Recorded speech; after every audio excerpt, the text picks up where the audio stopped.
तो कैसे हैं आप लोग। स्वागत है आपका इस वीडियो में। इस वीडियो में हम यहाँ से कंटिन्यू करेंगे हमारा इकोनॉमिक्स क्लास 9th का। मैं यहाँ से इकोनॉमिक्स क्लास 9th का और यह है चैप्टर नंबर 1 और यहाँ पर हम एक पालमपुर जो गांव है उसकी कहानी पढ़ रहे हैं और उसके माध्यम से प्रोडक्शन की डिफरेंट एक्टिविटीज़ को पढ़ने वाले हैं हम। तो देखिए, अगर आपने पिछले के वीडियोस नहीं देखे, इसके पहले भी मैंने कुछ वीडियोस बनाए हैं, अगर वो वीडियोस आपने नहीं देखे तो देखिए इस चीज़ को पढ़ने से पहले, यानी कि इस टॉपिक को, यानी 4 पॉइंट जो टॉपिक है इसको कंटिन्यू करने से पहले हम यहाँ जो कुछ चीज़ें लिखी गई हैं उसको हम पहले पढ़ लेते हैं। तो किन चीज़ों को हम पढ़ने वाले हैं, हम इस टेक्स्ट बॉक्स जो दिया गया है इसको हम पढ़ने वाले हैं, इसमें जो भी बातें लिखी गई है, क्योंकि ये कुछ हमारे काम की चीज़ है, काम की चीज़ यहाँ पर लिखी गई है। इसको हमने पिछले वीडियो में नहीं पढ़ा था। एक सेकेंड मैं ऊपर कर देता हूँ। तो देखिए यहाँ से शुरुआत किया गया इस टेक्स्ट बॉक्स का।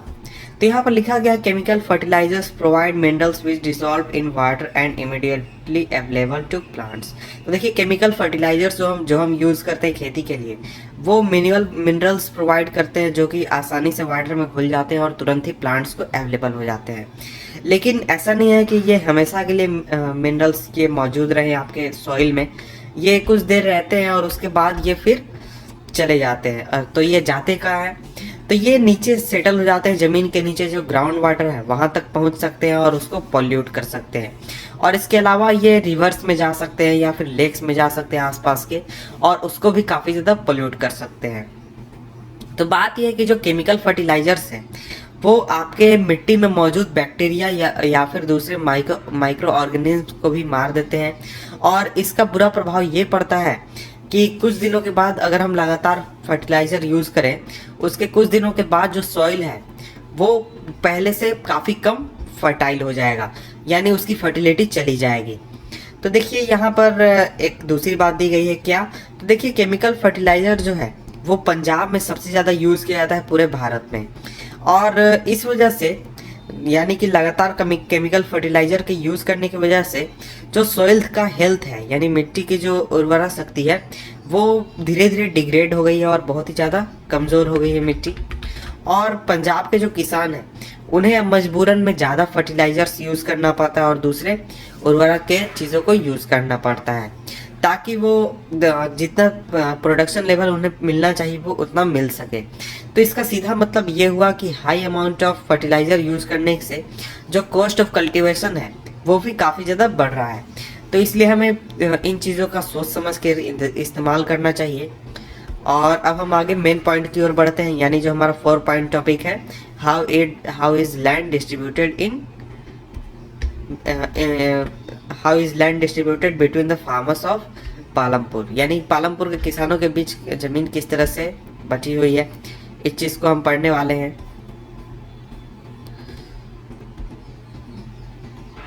You must have realized how important land is for farming। तो पहला जो हमने पार्ट पढ़ा था 1 to 3 पॉइंट, इसमें हमने देखा कि देखिए लैंड जो है वो एक बहुत ही इंपॉर्टेंट चीज़ है खेती के लिए। लैंड को हम किसी भी तरीके से इंक्रीज़ नहीं कर सकते, और अगर हम उसे डिक्रीज़ करते हैं तो हमारे प्रोडक्टिविटी पर उसका बुरा प्रभाव पड़ेगा।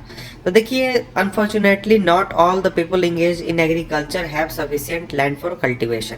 ये बात सही है कि देखिए जितने भी लोग खेती में काम कर रहे हैं उन लोगों के पास, सभी के पास सफिशिएंट लैंड नहीं है कल्टीवेशन करने के लिए, खेती करने के लिए।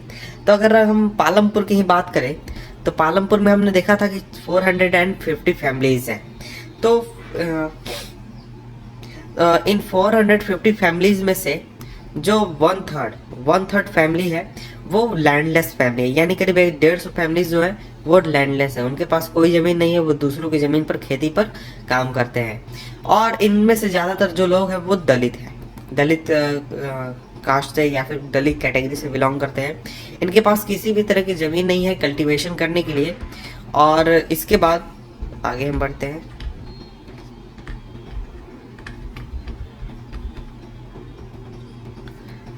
और जो बाकी बचे फैमिलीज हैं, of the remaining families who own land, 240 families cultivate small plots of land less than 2 hectare in size। तो यानी देखिए यहाँ पर 450 फैमिलीज हो गई, तो क्या हो गई, उनमें से 150 आपको लैंडलेस फैमिली हो गई, यानी दलित के फैमिली हो गए। और इसके बाद 250 फैमिली क्या होगा, उनके पास स्मॉल अमाउंट ऑफ लैंड है, यानी 2 हेक्टेयर, 2 हेक्टेयर से भी कम लैंड है खेती करने के लिए। तो इस वजह से आप देख सकते हैं कि अगर कोई व्यक्ति अगर इतने कम जमीन पर खेती करता है तो उसको एडिक्वेट इनकम नहीं हो सकती है उस फार्मर के फैमिली को, यानी उस फार्मर के फैमिली को सही अमाउंट में पैसे नहीं मिल सकते, सही अमाउंट में वो इनकम नहीं कर सकता है। तो यहाँ पर आपको एक एग्जांपल दिया गया है कि 1960 में गोविंद एक फार्मर था जिसके पास 2.25 हेक्टेयर की ज़मीन थी, यानी 2.25 हेक्टेयर की ज़मीन थी, और इसमें से ज़्यादातर जो था वो अनइरिगेटेड लैंड था। तो लेकिन उसके 3 बेटे थे, उसने 3 बेटों के साथ मिलकर उसने ज़मीन की खेती की, और उन्होंने ऐसा नहीं था कि बहुत आराम से अपनी ज़िंदगी गुजर बसर की, लेकिन जो फैमिली थी उसने खुद के लिए खाना बचाने के बजाय खाने के लिए जो फूड ग्रेन्स उसे रखने हैं, उन्हें रखने के अलावा कुछ उसने मनी इनकम कर लिए, जो उसने एक बफेलो अपने पास रखा हुआ था। लेकिन कुछ सालों के बाद जो गोविंद है वो मर गया, और गोविंद के मरने के बाद जो उसके 3 बेटे थे, तीनों में इक्वल अमाउंट में जो ज़मीन है वो डिवाइड हो गई।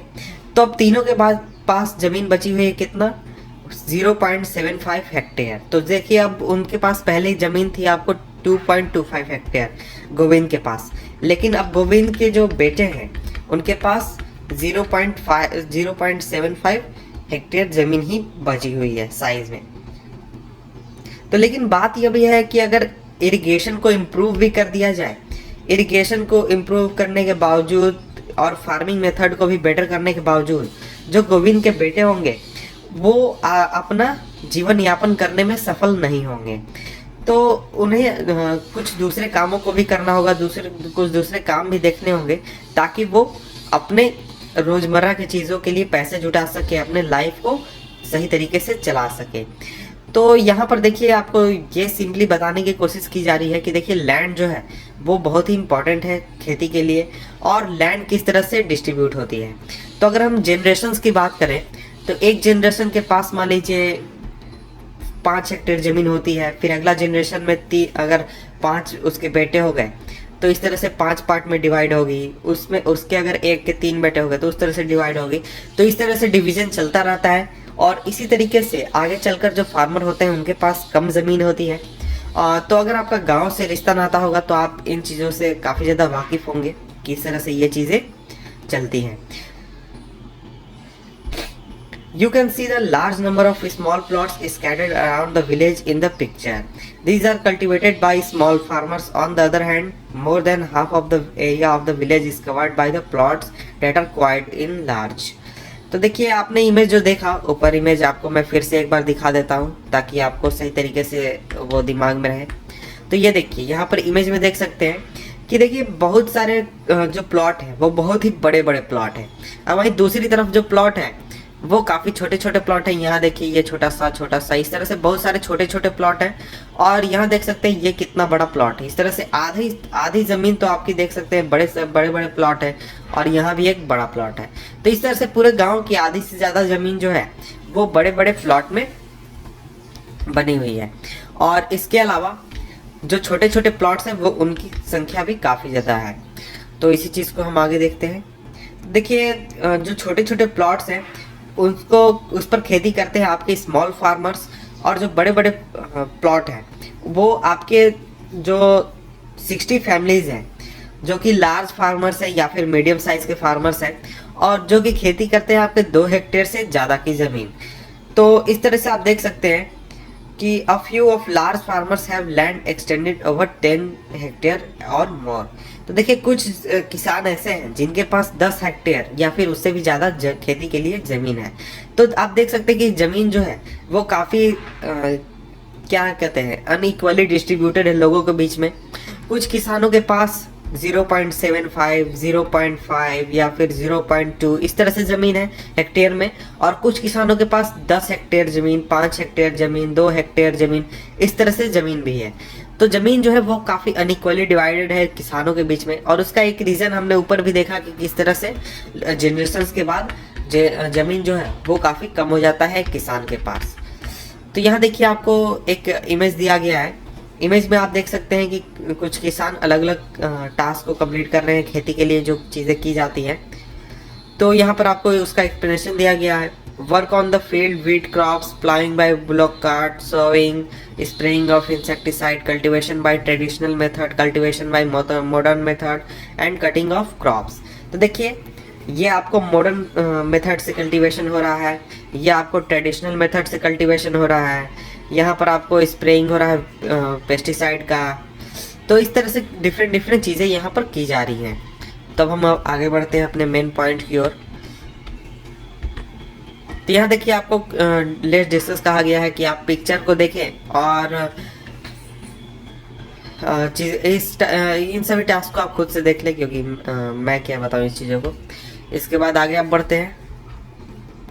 तो देखिए यहाँ पर आपको एक पाई चार्ट दिया गया है, आप इसे खुद से देख सकते हैं। पाई चार्ट बोल रहा हूँ, आपको एक ग्राफ दिया गया है, इसको आप खुद से देख लें। और इसके बाद अब हम आगे बढ़ते हैं अपना टॉपिक नंबर 5। टॉपिक नंबर 5 है हमारा who will provide the labour. Topic है क्या, who will provide the labour, यानी लेबर कौन प्रोवाइड कराएगा। After land, labour is the next necessary factor of production. Farming requires a great deal of handwork. Small farmers along with their families cultivate their own fields. Thus, they provide the labor required for farming themselves. Medium and large farmers hire farm laborers to work on their fields. तो यहाँ पर simply चीज़ बात की गई है कि देखिए आप लेबर जो है वो बहुत ही इम्पॉर्टेंट चीज़ है प्रोडक्शन के लिए। और जो फार्मिंग की अगर हम बात करें तो फार्मिंग काफ़ी ज़्यादा संख्या में हार्डवर्क डिमांड करता है। तो स्मॉल फार्मर्स की अगर हम बात करें तो स्मॉल फार्मर्स अपने परिवार के साथ मिलकर अपने ही ज़मीन पर खेती कर लेता है या फिर खेती करता है। और वही जो आपके लार्ज, मीडियम या फिर लार्ज फार्मर्स हैं वो फार्म लेबरर्स को हायर करते हैं ताकि वो उनकी खेती पर काम कर सके, यानी खेती की ज़मीन पर काम कर सकें। तो यहाँ पर फिर से एक टास्क दिया गया है, इसको आप देख लें। Farm labourers come either from landless families और families cultivating small plots of land. Unlike farmers, farm labourers do not have right over the, इसको आगे कंप्लीट करेंगे। तो देखिए तो फार्म लेबरर्स होते कौन हैं। फार्म लेबरर्स जनरली वैसे परिवार से आते हैं जो कि जिनके पास खेती के लिए ज़मीन नहीं है, या फिर वैसे लोग जिनके पास खेती के लिए ज़मीन तो है लेकिन काफ़ी कम संख्या में है, यानी छोटी सी ज़मीन पर काम करते हैं, यानी 0.5 हेक्टेयर जिसके पास है या फिर 0.1 हेक्टेयर है। इस तरह से लोगों के पास जो ज़मीन है वो लोग फार्म लेबरर्स के रूप में काम करते हैं ताकि वो एक्स्ट्रा इनकम जनरेट कर सकें। तो यहाँ पर एक और चीज़ कंटिन्यू मैं कर लेता हूँ। अनलाइक फार्मर्स के मुकाबले जो फार्म लेबरर्स होते हैं do not have right over the, आगे बढ़ते हैं,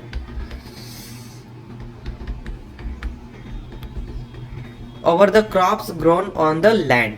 तो देखिए हम जैसे अगर कंपेयर करें फार्मर्स और फार्म लेबरर्स को, तो फार्म लेबरर्स का जो क्रॉप्स उगते हैं खेती पर, जमीन पर, उस पर कोई अधिकार नहीं होता है।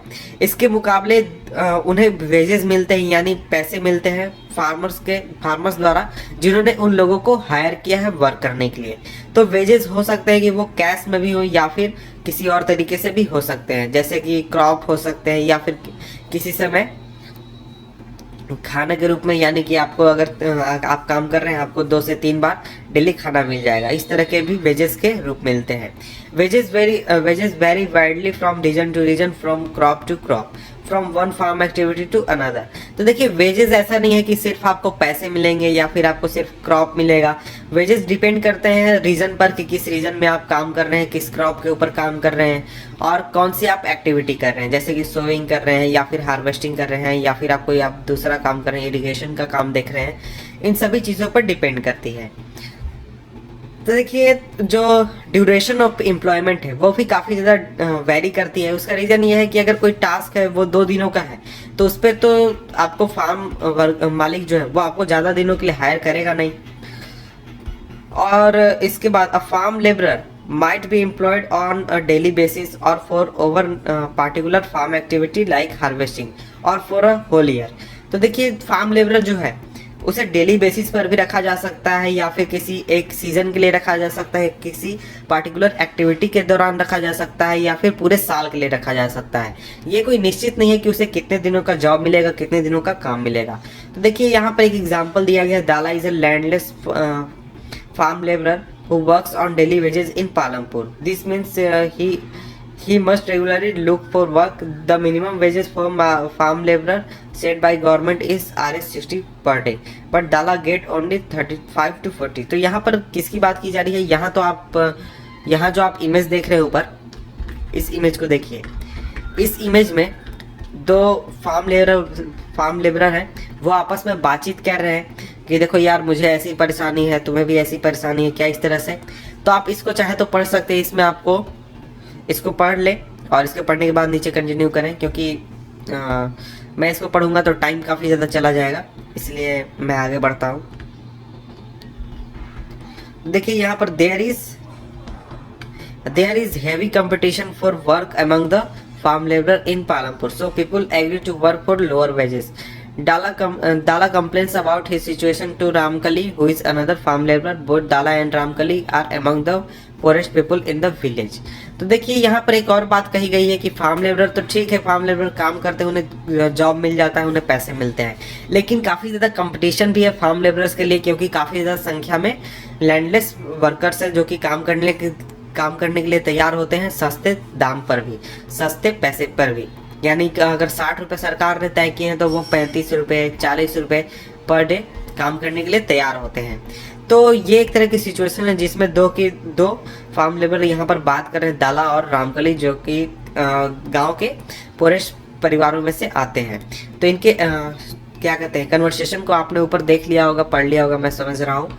इसके बाद नीचे देखते हैं यहाँ पर लेट्स डिस्कस, इसको आप खुद से देख लें क्या यहाँ पर बात की गई है। इसके बाद नेक्स्ट टॉपिक है हमारा इसी में